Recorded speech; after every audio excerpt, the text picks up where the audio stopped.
ପିଲାମାନେ ଆଜି ତୁମକୁ ମୁଁ ଦରଖାସ୍ତ ଲିଖନର ଶୈଳୀ ସବୁ ବତେଇବି। ଆଗ ଦରଖାସ୍ତ ଗୋଟେ ଆଦର୍ଶ ଦରଖାସ୍ତ ଲିଖନ ଶିଖେଇବି। ଶିଖେଇ ସାରିଲା ପରେ ସେଇ ଅନୁସାରେ କିଛି ପାଠ ଦେବି, ତୁମେ ସମସ୍ତେ କରିବ ବୋଲି ମୋର ଆଶା ଓ ବିଶ୍ୱାସ।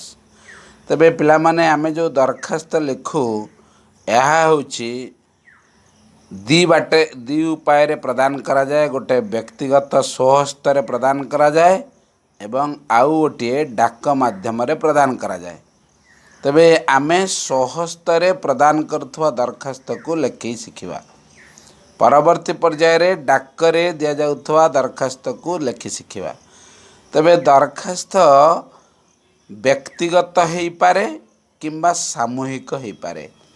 ଏଇ ଯେପରି ଆମେ ବିଦ୍ୟାଳୟରେ ଗୋଟିଏ କ୍ରିକେଟ ମ୍ୟାଚ୍ କରିବାର ପରିକଳ୍ପନା ନେଇ ଗୋଟେ ଦରଖାସ୍ତ ଲେଖିବା, ଏହା ହେଉଛି ସାମୂହିକ।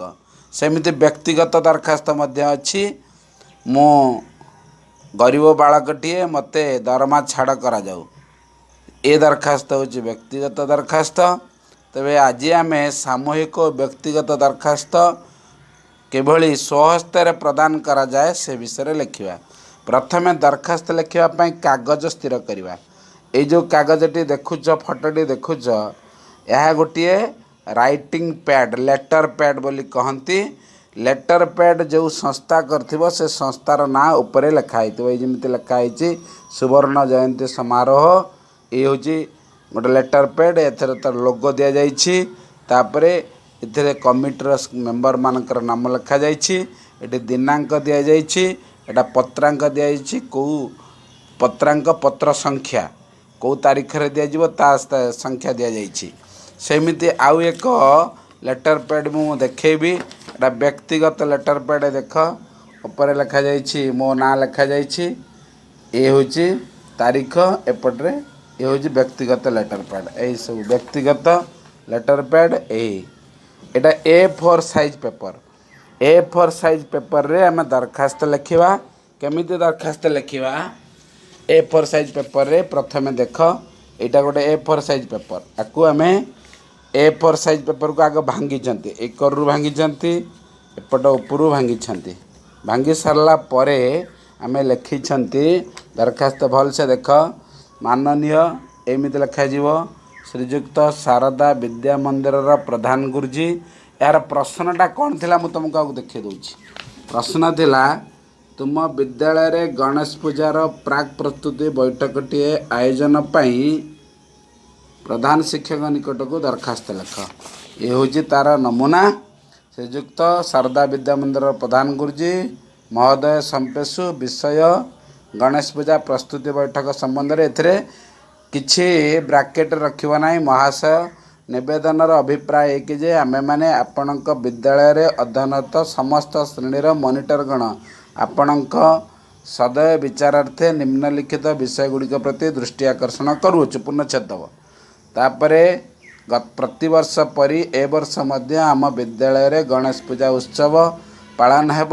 ଏଇ ପୂଜା ଉତ୍ସବ, ଏଇଟା ପୂଜା ଉତ୍ସବ ବି କରିପାରିବ। ଏଇଟା ପୂଜା ଯୁକ୍ତ ଉତ୍ସବ।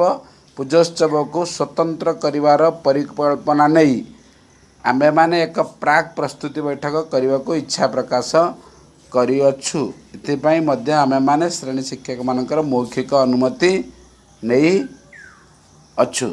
ଏଣୁ ଆଉ ଗୋଟେ ପାରା, ଏଇଟା ପ୍ରଥମ ପାରା ଗଲା। ଦେଖ କେମିତି ଲେଖାଯାଇଛି ପାରା। ପ୍ରଥମେ ମାର୍ଜିନ୍, ଏଇଟା ମାର୍ଜିନ୍ରୁ ଛାଡ଼ିକି ଲେଖାଯାଇଛି। ମାର୍ଜିନ୍ରୁ ଛାଡ଼ିକି ଲେଖାଯାଇଛି। ଏଇଟା ସରିଗଲା ପ୍ରଥମ ପାରା ଅଛୁ ନିକଟରେ। ପୁଣି ଦ୍ୱିତୀୟ ପାରା ଆରମ୍ଭ ହେଲା।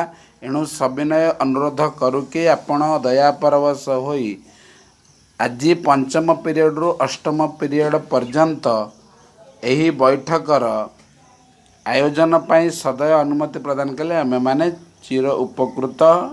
ଦୁଇ ପ୍ରକାର ହୋଇପାରେ, ଚିର ଉପକୃତ ନଚେତ୍ ଚିରୋପକୃତ ହେବୁ। ଏତି ଆପଣଙ୍କର ଆଜ୍ଞାଧୀନ ଛାତ୍ରଛାତ୍ରୀଗଣ ପ୍ରକାଶ ହେଉ। ଏମିତି ମନିଟରମାନଙ୍କର ନାଁ ଲେଖାଗଲା। ତାପରେ ଏପଟେ ସ୍ଥାନ, ଭଣ୍ଡାରୀ ପୋଖରୀ, ତାରିଖ। ଏଇଟା ଦୁଇଟି ପାରାରେ ହେଇଛି। ଦେଖ ଦେଖ ସବୁବେଳେ ଲକ୍ଷ୍ୟ କର। ଦ୍ୱିତୀୟ ପାରା ଏଇଠୁ ପ୍ରଥମେ ଯେତେବେଳେ ଆରମ୍ଭ ହେଲା, ଶେଷଟା समान जगार आपणक सदय ये सब समान रहिले भल हम एपट्रे नवेदनर यू प्रथम आरंभ है छाड़ी तापर जो पार्टी प्रथम आउे धाड़ी गुड़िकर सबू समान जगार आरंभ होती सेमिति द्वितीय पारा आरंभ है बेले प्रथम छड़ाई सब आरंभ गुड़िक समान तुम एमती समस्ते दरखास्त लिखे बोली मोर आशा और विश्वास।